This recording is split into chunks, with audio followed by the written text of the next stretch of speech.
Good morning, tropa!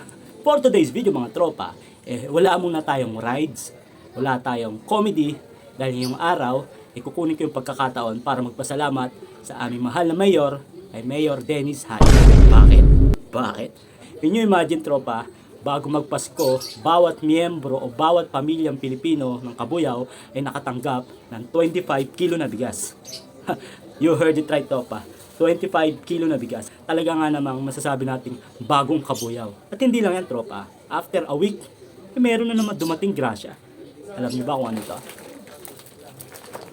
Meron kaming Christmas package. Kaya niyo yan? Ganyan din ba sa lugar ninyo? Noon, tropa, na-imagine ko, pag mga gantong bigayan, usually makikita mo yan sa mga maunlad na lungsod ng Pilipinas.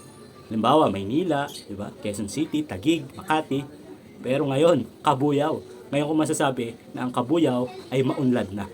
So once again po, Mayor Dennis Hain, maraming salamat po. Taus-puso po kami nagpapasalamat sa maagang pamasko na inyong ibinigay sa aming pamilya. Makakaasa po kayo na yung suporta namin bilang Kabueño ay solid at tapat para po sa inyo. Maraming salamat po muli, Mayor Dennis Hain. Saludo po kami sa inyo. Buti pa si Tonton. Peace. Bye-bye.